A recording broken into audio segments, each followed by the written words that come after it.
Messieurs, dames, nous sommes aujourd'hui réunis sur mon IGTV pour pratiquer une activité peu commune.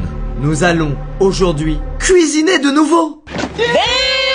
Ça faisait longtemps qu'on s'était pas retrouvé sur mon IGTV, écoutez-moi bien. Suite à ma performance extraordinaire dans notre précédente vidéo cuisine, il y en a eu qu'une, celle dans laquelle on a fait des raviolis. Ah! Mais qu'est-ce qui se passe?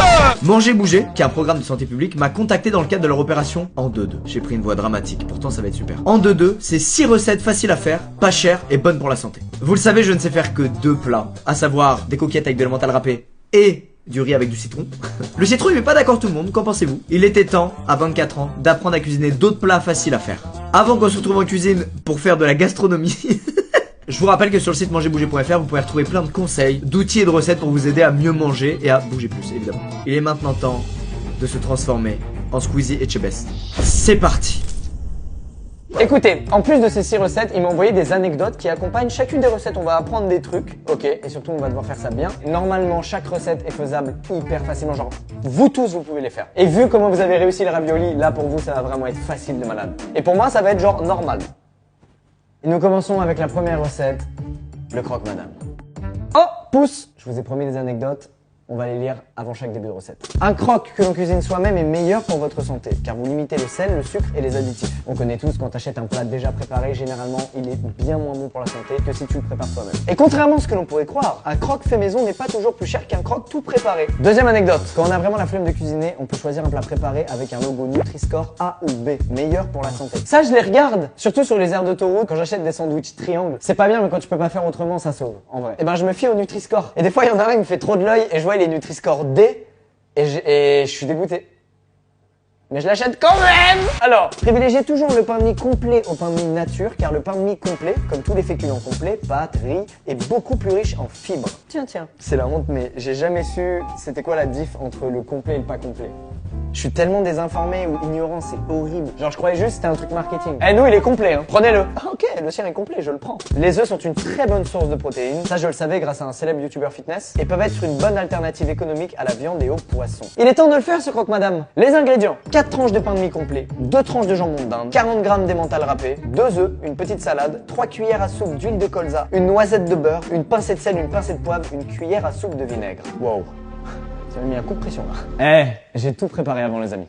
Regardez, tout est là. Ping, ping, ping, ping, ping. Alors, prends 2 tranches de pain de mie, pose une tranche de jambon de dinde sur chacune, un peu d'emmental râpé par-dessus. Pas tout le sachet, hein. Et referme les 2 sandwichs avec 2 autres tranches de pain. Ok. Tac. Et là, je m'applique de fou, là. Oh, j'avais oublié cette caméra. Vous avez compris pourquoi j'ai une casquette, hein? Non, pas de vue sur la calvitie aujourd'hui. Un peu d'emmental râpé par-dessus. Ok. Ensuite, on referme. Tac. Tac. Étape 2. Mets une poêle à chauffer. Tartine un peu de beurre sur les faces extérieures du sandwich pour que ça croustille bien et mets les sandwichs dans la poêle. Easy. C'est chaud, je viens de me brûler. On répartit un peu l'huile. Laissez cuire 3-4 minutes de chaque côté. Ok. Alors, on va avancer sur le reste en attendant. C'est qu'on des chiens, tu sais ce que c'est de... Regarde, viens là, viens ici. Montre-toi aux gens. Ah, il est à l'affût là, hein. Il n'y a rien dans ma main. Dans un petit bol, mélange 2 cuillères à soupe d'huile de colza, 1 cuillère de vinaigre. Ok. 1, 2.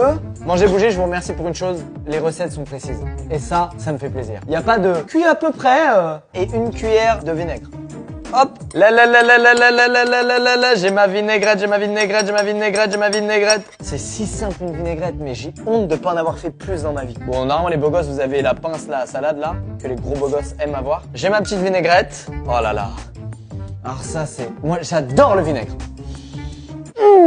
Ah j'adore ça, tout ce qui est bien acide là, qui te tue la gueule. Oh là, c'est en train de brûler. Oh là là là là là là là là. En vrai, ça va. En vrai, ça va. Messieurs, dames, ça m'a l'air prêt. Bah d'ailleurs, je vais le mettre du côté pas cramé, ce sera plus joli, tiens. J'adore le pain bien doré, là. Miam. Alors maintenant, les œufs. Alors des œufs, j'en ai fait pas mal depuis la dernière vidéo. Franchement, c'est vraiment pas dur de réussir des œufs. Toujours un peu d'huile pour pas que l'œuf colle et se retrouve pris au piège. Évidemment, moi, j'aime bien les saisir.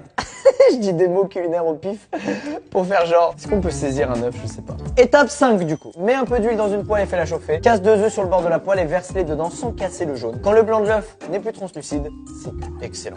Voilà. Excellent. Voilà. Excellent. J'aime bien quand ils sont bien cuits, moi. Il reste plus qu'à les déposer sur les croque-monsieur pour les transformer en croque-madame. Sans casser le jaune, sinon on est vraiment des méga losers. Et je ne veux pas être un méga loser dans cette vidéo. Alors, on n'est pas bien là? On est vraiment bien. Je suis un faillot de malade. Bon, je vais pas vous mentir, je vais grailler. Juste une bouchée, j'arrive. Bon. Je suis au top. Deuxième recette, le shakshuka. Je ne sais pas ce que c'est. Le shakshuka est un plat originaire d'Afrique du Nord, plus précisément du Maghreb. Il s'agit d'une sorte de poulet de poivron de piment vert ou rouge, tomates, oignons et à laquelle s'ajoute à la fin des œufs. Avant de commencer, je le rappelle, une petite salve d'anecdotes qu'on apprécie grandement. On peut bien manger en achetant des fruits et légumes en bocaux. Les bocaux conservent la plupart des qualités nutritionnelles des fruits et légumes frais. Ils se stockent facilement hors du frigo et facilitent la préparation des repas. Pas de nécessité de nettoyer les aliments, peler, découper. Bah vous venez de changer ma vie. je peux pas te dire mieux. Deuxième anecdote. En été, privilégiez des tomates et poivrons frais. Ils sont moins chers que le reste de l'année, car de saison. Et meilleurs. Anecdote. Je rebondis avec une anecdote contre l'anecdote. Tout de suite, c'est parti. Mon père, il avait chez lui, quand j'étais plus petit, un tableau où il y avait marqué tous les fruits et légumes de saison. Et c'était super pratique. D'ailleurs, je me souviens bien de quels légumes et fruits et quelle saison. Dernière anecdote avant qu'on fasse le shakushuka. Oh putain. Même s'il y a plusieurs légumes différents dans votre recette, cela ne compte pas nécessairement pour 5 légumes par jour. Ah! Quand on dit de manger 5 fruits et légumes par jour, c'est l'équivalent de 5 portions. C'est plus simple que ce que l'on pense. Une portion est ce qui tient dans une main. Comme par exemple une pomme, 2 abricots ou une poignée de tomates cerises. Franchement, je peux me confesser? Quand je bois un verre de smoothie, à chaque fois je me dis, là-dedans il y avait au moins 3 fruits et légumes. Non! Étape 1. C'est parti pour le shakshuka. Après avoir réuni tous les ingrédients, prends une tranche de pain et coupe-la en gros morceaux. On va faire un morpion. C'est fait les gros morceaux. Enlève la peau sèche de ton petit oignon. Je crois que c'est la première fois de ma vie que j'épluche un oignon. Coupe ses 2 extrémités puis coupe l'oignon en 2. Tranche les 2 moitiés en lamelles. Ah, mes yeux! Oh! Je regarde plus! Ah! Les gars, j'ai les yeux clairs, moi, ça fait plus mal. Je sais pas si c'est vrai, ça. Faites chauffer une poêle avec une goutte d'huile, fais cuire tes oignons dedans jusqu'à ce qu'ils commencent à dorer. À dorer, pas à cramer, hein. Vous me connaissez bien. Un peu d'huile. Très satisfaisant, ça. Allez, cuis. Allez, cuivez. Pendant que ça cuit, 4e étape, verse dans la poêle le bocal de tomates. Coupe d'abord les tomates en morceaux si elles sont entières. Mais alors ça, je connaissais pas, tu vois, les tomates en bocal. Ça tue. Pendant que mes oignons cuisent, est-ce que l'expression « occupe-toi de tes oignons » vient de 2 cuisiniers qui se sont embrouillés et l'un d'eux était en train de faire cuire ses oignons? C'est une vraie question. Je crois un peu à cette théorie, je vois pas d'où ça peut venir d'autre. Mais enfin bon, mes oignons sont cuits, c'est plus important. Ceux qui font sauter là, comme ça là.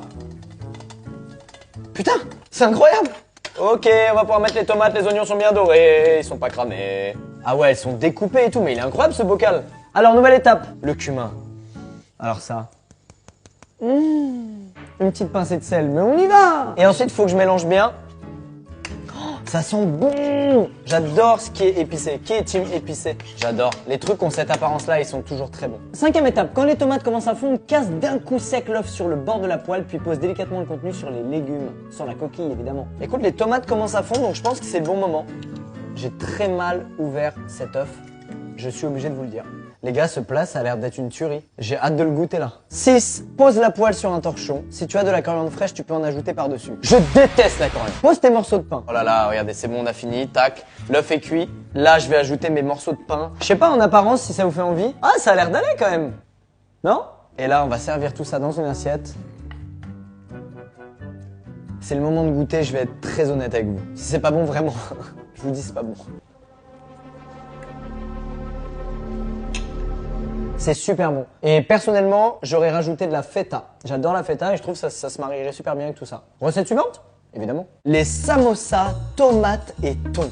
Mais d'abord les petites anecdotes. Le thon en conserve est souvent moins cher, possède les mêmes qualités nutritionnelles que le poisson frais et sa conservation longue vous permet d'improviser facilement un repas. Ou de passer un meilleur confinement si vous n'aviez pas prévu d'être confiné. Le poisson vous permet d'avoir un apport en protéines en limitant votre consommation de viande. Alors, pour cela il nous faut 3 feuilles de briques, une petite boîte de thon au naturel, 150 g de tomates pelées en bocal. Ah bah il m'en reste! Ça j'adore! Une petite salade verte, un demi-oignon, 2 pincées de sel, 2 pincées de poivre, 3 cuillères à soupe d'huile d'olive, 1 cuillère à soupe de vinaigre. Ok. Étape 1. Coupe en petits morceaux la tomate et l'oignon. Pourquoi vous m'infligez ça?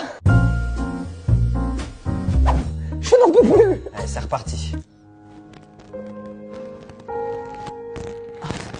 On dirait que je chiale de tristesse. Mais non, mais c'est juste cet oignon là. Il a décidé de me fumer.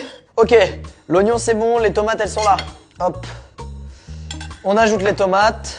Et ensuite, vide l'eau de la boîte de thon et mets-le en miettes avec une fourchette, ça marche. 2. Coupe chaque feuille de brique en 2. Alors ça, on le met de côté. Je commence à être organisé ou c'est un rêve là? Je la coupe en deux. Clac. Prends-en une et plie-la en deux. Mais avec grand plaisir. 3. Dépose une cuillère du mélange au bout de la feuille. L'étape technique, replie le bout de la feuille pour recouvrir le mélange et obtenir un triangle. Ça nous rappelle des raviolis, non? Hop. Et une fois que j'ai ça. 4. Continue de replier le triangle sur lui-même jusqu'au bout de la feuille. En vrai, si chez toi ça ne ressemble pas à un triangle, c'est pas grave, ça aura le même goût. Bah ça me rassure. Ensuite, fais chauffer une poêle avec un peu d'huile, mets les samosas et fais-les dorer en les retournant. Bah alors, la poêle elle est lancée et je vais y ajouter mes petits samosas. Je suis en train de découvrir un truc, c'est que quand tu ranges pendant les étapes où tu es censé attendre, bah en fait à la fin t'as rien à ranger. Donc c'est un vrai plaisir. Alors mes samosas, je vais les retourner avant qu'ils brûlent. Oh bien, oh là là, c'est maîtrisé. Regardez celui-là comme il est beau, celui-là et celui-là. Ouh. Messieurs, dames, la cuisson est terminée. On va procéder à la mise en place. Celui-là il est beau. Celui-là, il est troué, mais ça change rien à la dégustation. Et celui-là, il est extraordinaire. Il va par-dessus le tout. On a donc 4 samosas, thon, tomates et oignons, avec en complément cette petite salade et sa vinaigrette sur son acidité. Comment ils font les mecs pour présenter les plats en mode c'est un truc de ouf? Je sais pas. Faut que je goûte, évidemment, c'est la tradition. Incroyable. Faut apprendre un peu. Messieurs, dames, je crois qu'on arrive au bout des 3 recettes de cet épisode. Je vous avoue, là, moi, dans l'immédiat, c'est gros coup de cœur pour le shakshuka. C'est tellement bon. C'est tout ce que j'aime. Et en plus, j'ai découvert l'existence des tomates en bocal, c'est une merveille. Faites-moi plaisir, essayez une de ces recettes chez vous. À tous ceux qui, comme moi, sont vraiment nuls en cuisine et qui en ont jamais trop fait et qui sont facilement découragés par ça, franchement, faites l'une de ces recettes-là, je vous jure, c'est simple. Ce que j'aime avec ces recettes-là, c'est que contrairement au ravioli de la dernière fois, où c'était 1h30 de cuisine, là, c'est méga rapide. Quand je mange à l'arrivée, j'ai pas ce truc où je me dis, bah ouais, 1h30 pour en arriver là, ça valait pas le coup. Non, là, je me dis, 4 minutes, parfait. J'espère que ce premier épisode vous a plu, écoutez, et puis j'espère que ça aura encouragé certains à se mettre à faire des petits plats de cuisine. Je vous dis à dans 2 semaines pour l'épisode 2, on fera 3 autres recettes, pareil, très rapides à faire, pas cher et bon pour la santé. D'ici là, portez-vous bien, et faites-moi plaisir, cuisinez un peu là, cuisinez.